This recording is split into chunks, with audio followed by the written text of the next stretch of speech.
Maguliwe, maguliwe, maguliwe, maguliwe, maguliwe, maguli. Sawabona amabhunu awafundisi thethathethana. Maguli. Sawabona amabhunu nawafundisi thethathethana. Maguli. Kithi maguliwe, maguliwe, maguli. Kithi maguliwe, maguliwe, maguli. Bopa. Very good morning, it's Penuel the Black Pen. I'm going to keep discussing this topic because it is fundamentally important to the existence of human beings and fundamentally sensitive and important for South Africans, and in particular, Black South Africans. I've said this many times in the past, and I've been attacked many times in the past for saying this, and I have to start off by going to a comment I read a couple of years ago. I posted a video. It may have been on YouTube, it may have been on Facebook, where I was speaking about the land situation in South Africa, and there was a white gentleman who said in the comments, land in South Africa was not stolen, or it was not acquired through theft, but through conquest. And I remember being very angry at the time, being upset and saying, hey, this white person doesn't know what they're speaking about. And I took time to process, to think, and I revisited history, not just on the continent, but globally. And I slowly started understanding the stance to a point where I'm the one now that goes out saying this exact same thing. And when I say it, I get attacked, especially by Black South Africans who are very emotionally triggered by the concept of land and the conversations on land in South Africa. Understandably so, I don't blame them. I made a video addressing Black South African men a few days ago, and I mentioned the land. And again, I got attacked to a point where some random old white man decided to make a video in response telling me that I'm talking nonsense. Maybe let's start with, what should we start with? Let's start with a generic talk on global history. Land in the world has always been fought for. Land in the animal kingdom is fought for. It's called territory. It's why animals pee certain land. It's why certain animals fight. That's why certain animals have to migrate or move or relocate to other spaces. There's constantly a fight for territory. It's not just on land, it's also in the water. We see it with the sharks and other such fish. We see it in the air with eagles and other such birds. Territory is vital. It is vital on earth. The Roman Empire, the Greeks, the Mongolian Empire, the Ottomans. If you ever take time and study European history, if you ever take time and study history of the Americas, history of Asia, you will understand that long before we started speaking about colonization on the African continent, there were fights in other spaces for territory, for land. There have been wars, world wars, World War I, World War II, which included European nations fighting each other. French, the British, the German. There have been fights in Asia, the Koreans, the Chinese, the Japanese. There have been fights in the more Indian, Sri Lanka, Bangladesh type of areas, the more Arab areas. There have been many fights and conflicts. In the Americas and the South Americas, there have been fights. If you ever go on a page on Wikipedia, you will see, or search on Google, world conflicts or wars. There's a page on Wikipedia which has a list of all the current wars and conflicts around the world and when they started and how many people have died, how many people die per week, per month, per year. Some of us live in these bubbles where we think, oh, but the world is fine. No, there are people constantly at war in the world. One of the oldest fights currently ongoing is the war in Israel and Palestine over territory, over land. Currently, the more popular one is Russia and Ukraine, which some people call the invasion of Ukraine by Russia. Some people understand that Russia wants to claim their own land. In South Africa, we've had a minister of Lesotho. I think it's a minister in Lesotho speak about how parts of the Free State and Gauteng actually belong to Lesotho and not to South Africa. People have asked about Ingonyama Trust and the 2.8 million hectares of land that are under the custodianship of the King of the Zulus, Umiso Zulu now. We speak about borders. We speak about SADC, Zimbabwe, Mozambique, Eswatini, Botswana, Namibia. We speak about East Africa. We speak about West Africa. We speak about the North. There are fights in Sudan. There are fights in the DRC. There have been religious fights, not necessarily over territory, but in places like Nigeria, the Muslims and the Christians. When Christopher Columbus landed in what we call the USA today, they almost wiped out the natives, what we call the Red Indians then. If you look at what the British did in Australia, they almost completely wiped out the Aborigines. They also went and they took over spaces in New Zealand, places like Tonga, Fiji, Samoa, the Polynesian Islands. They are constantly fighting amongst each other. I mean, there are fights in Europe. There are fights in the Middle East. There are fights on the African continent. There have always been fights for territory. The Greeks, the Romans, like I said, wanting domination, wanting territorial advantage. One of the more popular stories in the South African story is the one of the Zulu kingdom. So, just in summary, Ushaka Zulu ended up consolidating an empire, the Zulu Empire, by defeating smaller, weaker tribes, consolidating them. There were clans, the Mtetwas, the Ngumalos, and others, big clans. And the Zulu kingdom, through Ushaka, consolidated all of this under one nation, through fights and through territorial domination. And all the other tribes and the clans and the families bowed down to Zulu as their leader. And then obviously the colonizers came in South Africa, British colonizers, way after the Portuguese and others had settled here. And they came and they basically took over South Africa, took over other parts of Southern Africa with Zambia, Zimbabwe, and I think parts of Malawi being known as Rhodesia, named after Cecil John Rhodes. If you look at the South African map today, there are still many parts of it which are named after places in the United Kingdom, if not the rest of Europe. I was born in a town called Newcastle, which is named after Newcastle in the United Kingdom, in England. There are places such as New Germany. There are places such as Amsterdam. We have got Utrecht. We have got Dundee. We've got Ladysmith, Harrismith, Port Elizabeth, East London. These are places named after parts of the United Kingdom, if not other parts of Europe, across the whole of South Africa. And if you look at some of our favorite leaders, they have been given names, biblical names. A Bible brought by the same British colonizers. Nelson Mandela, Jacob Zuma, Cyril Ramaphosa, We have been colonized. We speak English. I speak English today. It was a successful colonization. All our schools, the majority of our schools, outside of maybe Afrikaans schools and a few international schools in the form of German, French, Japanese, and other schools in the country, they teach mainly in English. We have 11 official languages, but the reality is that our official language is English. Our president, when addressing the country, speaks in English. Our president, when speaking to other dignitaries across the African continent, does so in English. Our president, when speaking to other leaders of the world, speaks in English. Our parliament, by and large, is run in English. Our main modes of communication for the nation are in English. And we still send all our presidents, after they have been voted in and inaugurated, we send them to the United Kingdom to go and bow down, in the past to Queen Elizabeth, now to King Charles.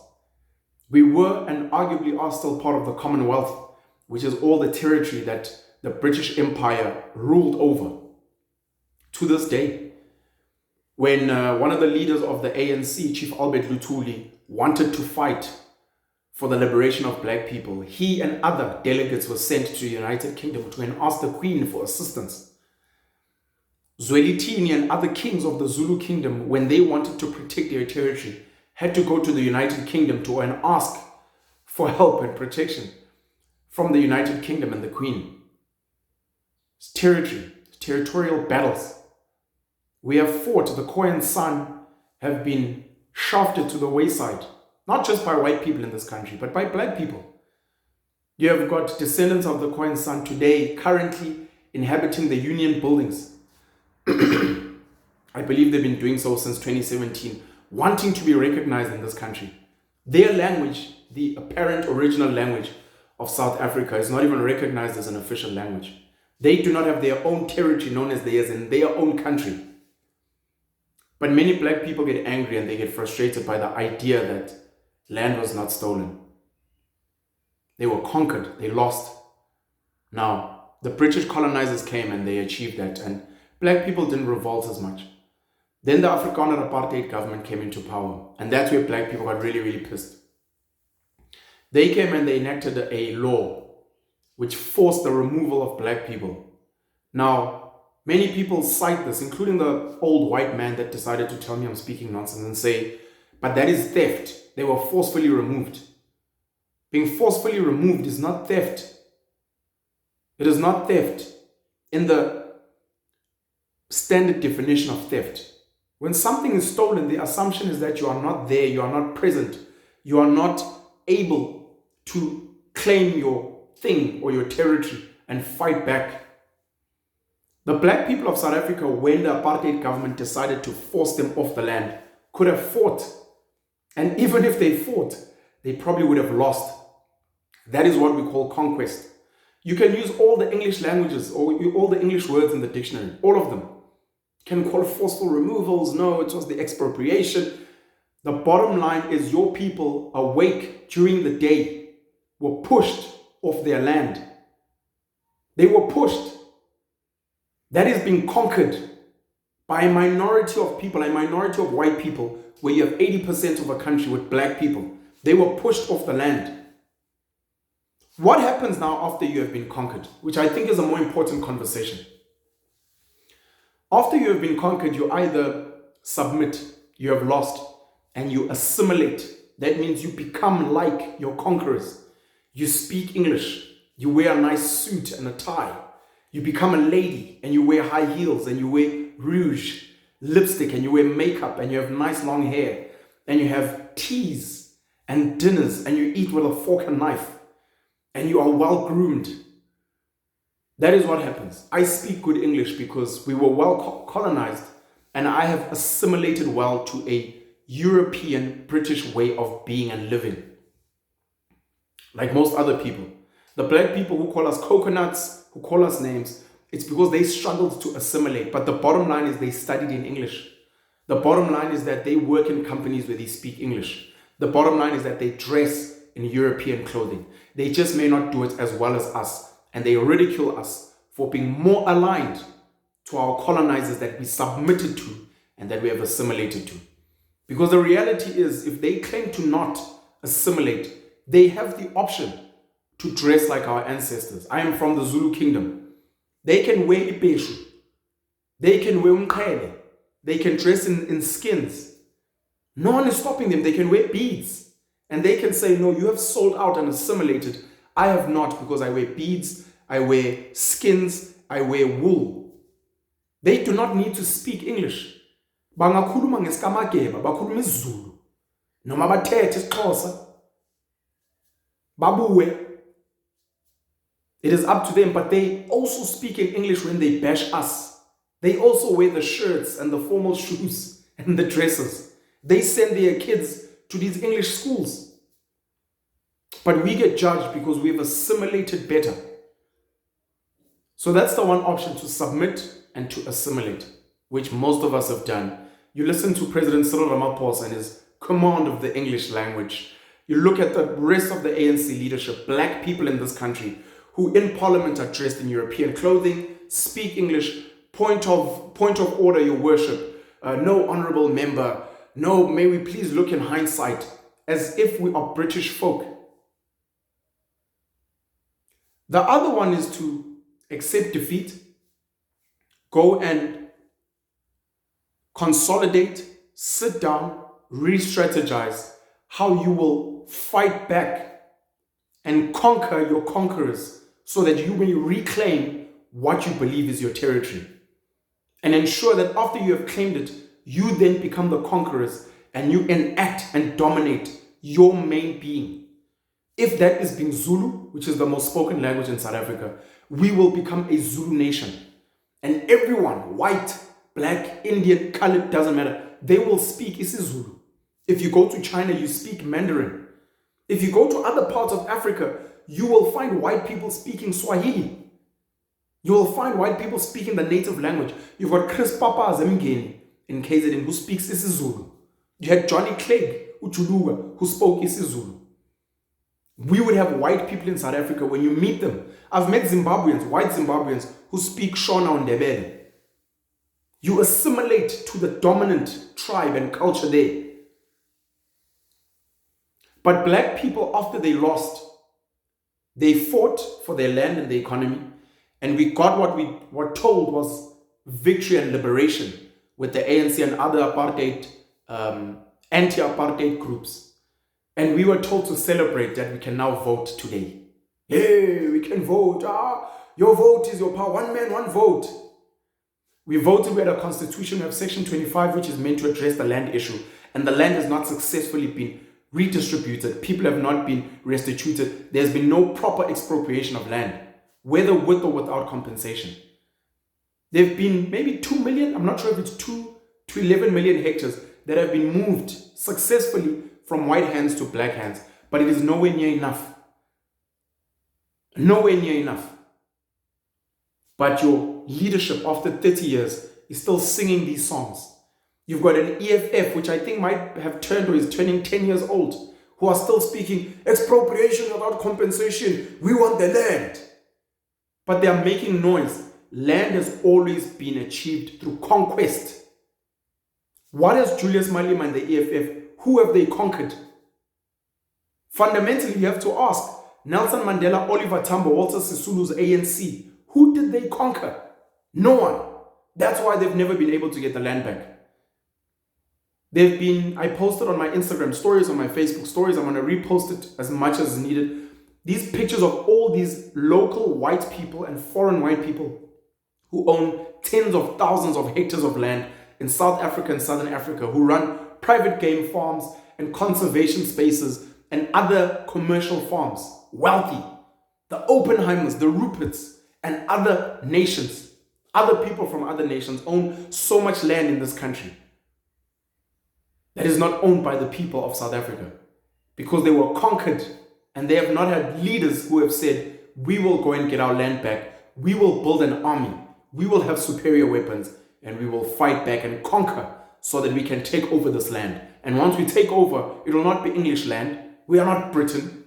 We will speak our language, whatever the language may be. We will dress in our clothing, whatever that clothing will be. And we will build the educational institutions that serve our children, our people to be like us. And anyone who comes to trade with South Africa will have to assimilate to us.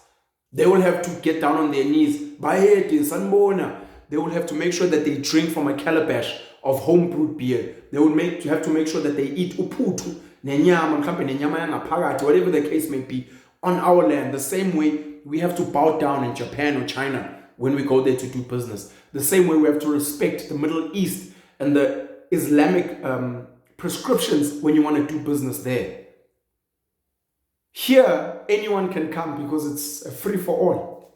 You can dress in your Islamic clothing, you can dress in your Chinese, Japanese clothing, you can dress in your suit, you can come in shorts. Who the hell cares? Because we're a second-hand nation that was conquered. Conquered, not stolen. If something is stolen, you go and you report it. You go to the United Nations, you go to the International Criminal Court, you say, hey, our land was stolen. And then those parties come in and say, show us. And we show them this land here. And they say, okay, this land was stolen. Who stole it? Show us. Those people stole the land. Okay, these are criminals. We will arrest them. We will arrest the criminals. You guys can now take your land back. It is not a over 100-year conversation and debate and discussion where we have seminars and road shows. That's not how fucking crime works. But because you are a conquered people and you are victims, you will constantly whine and squeal and point fingers at Penwell. He's a sellout. He's been sent by white people, because you cannot live with the reality that you are a loser. That your forefathers, our great-grandfathers that we love so much, lost. They were defeated. And until we accept that, because one of the biggest issues that black people have, not just in South Africa, but on the continent and around the world, they fail to accept defeat. How will you ever change your reality if you are in denial? I am fat. Own it. I am fat. I'm overweight. I breathe funny. I sweat a lot. My body is heavy. I am fat. I accept it. Now that I've accepted it, how can I fix it? You were conquered. You are a conquered people. Accept it, because if you refuse to accept it, you can never move forward and find a solution. You have to accept that you lost and you were conquered by a small group of people. And to this day, even white Afrikaners still own big tracts of the best, most fertile land. Farming, manufacturing, farming and mining, Many English people, many British people, there are people now coming from the UAE, from Asia, coming to claim a stake on this land. Because black people refuse to accept the truth and say, guys, we lost. Now that we lost, Penwell has told us the only way to get our land back is through conquest. And conquest is enacted through fighting. We can fight intelligently.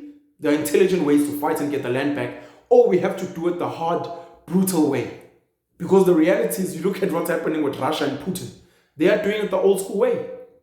You look at what the United States of America does, Afghanistan, Iran, Iraq, Somalia today. The old school way, bombing the fuck out of people. Black people in South Africa do not have guns. A lot of them do not even have nopkiris and shamboks or whips. White South Africans have got guns. White South Africans have got weapons. They know what they won, what they conquered, and they have the weapons to defend their loot. You don't even have the weapons or the mindset to be able to even begin trying to get that back. Land belongs to whoever has conquered it and owns it at the time. You can study this throughout history. Whoever is the dominant person owns the land.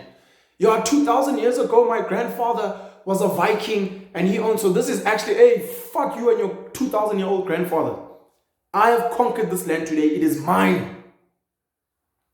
So, Penwell, you're saying if someone steals my car, then it's no longer my car. What fucking psychology? Yes. If someone successfully steals your car and convinces the rest of the world that this is their car, and everywhere you go, you have to beg them to get a lift on that car. It is not your car, it is the person's car. You have failed to fundamentally defend your car. You have failed fundamentally to prove that this is your car. You have failed fundamentally to get your car back. Therefore, it is no longer yours. And that person who stole your car, who conquered you and took your car, and built laws to tell the whole world that it's their car and it's private property, whatever. It is their car and their children will inherit that car. And your children will have to wash that car for peanuts. Your children will have to drive that person in that car that is theirs then. That's how it works. Whoever owns the land is the person who has conquered and dominated at the time. We speak about King Misuzulu and the Zulu kingdom and the Ngonyama Trust land. They control that land now because they conquered and they dominated. If you go back however many generations, that was not Zulu land. That land belonged to other people. But no one is saying, yeah, but the Zulus also don't own that land. You don't say that because it's convenient to say now that is Zulu land. This is land of KwaXhosa. This is land from the Bafokeng people. Because it suits you now because they conquered at a certain point. If you want the Royal Bafokeng land, if you want Ngonyama Trust land, if you want the Western Cape, you have to go and conquer the people that claim that land today. And you have to make sure that you convince the whole world that this is ours. We have conquered it and we have built laws. And if you want to come and take this land and dismantle it, you will have to fight us. Maybe in the courts, maybe at the UN, it doesn't matter. Vladimir Putin is fighting for land in Ukraine. And the USA and other people have said he's wrong. And he's saying, come, take me. If you claim what I'm doing is wrong, don't tell me about fucking laws. We still want to play around laws, the same laws that were used to conquer black people in South Africa. Don't tell me about fucking laws. Come, boy, I'm here. Come flex and let's see who the fuck is up with what. Andile Mnetama of the BLF speaks about land, and I've told him before, if you really want the land, you must set up a fund, because you guys clearly don't want to have weapons and you don't want to go fight for the land. Set up a fund and then go and fight for the land cases in court.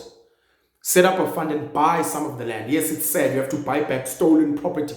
Go buy the land and give the people land. Go and occupy land. Andile Mnetama should be leading people and say, we have occupied here, we have occupied. If you want to remove us, give us another piece of land, because the Constitution says you cannot move people off land until you can give them a decent place to stay. It's a human rights issue. But as long as he's not doing that, he's not serious. It's easy to point fingers at me and say I'm a Rob Hersoff puppet. But when I call him to account, not for me, I don't give a fuck.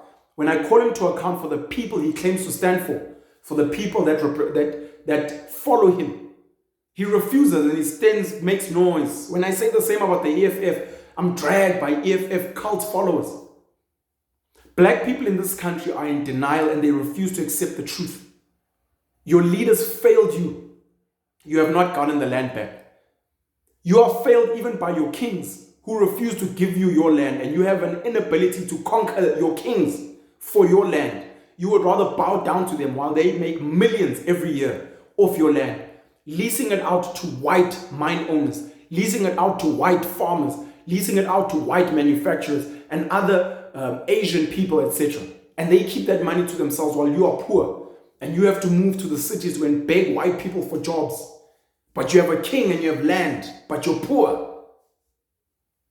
The type of mindset you have to be fine with defending an ANC, defending an EFF, defending a BLF, defending your kings when you are poor and landless and struggling and begging white people for jobs and the like. It is actually embarrassing. That is why I had to get myself out of that mindset and say I was a conquered man. I on my own will accept and I will re-strategize and I will move. And I've managed to acquire my own property and land and dignity. And I'm respected by certain black people. I'm respected by Indian people, by Chinese people. I'm respected by some of the white people whose ancestors conquered because they understand that I'm not a victim. I can say this is my land. This is my property. This belongs to me and I'm willing to fight for it and kill for it because I understand how the real world works and I'm not in denial. It's an emotional topic. It's an emotional topic. Think about it. Think about it and let's engage. If you are serious, let's talk about it. If you're not serious, keep making noise. And yes, use me as a punching bag. I'm the evil sellout. Pamela is defending. Whatever makes you sleep at night, man. But look in the mirror. Look at your so-called leaders. You are being failed. And until you catch a wake up, nothing will change. Pin you all the black pen.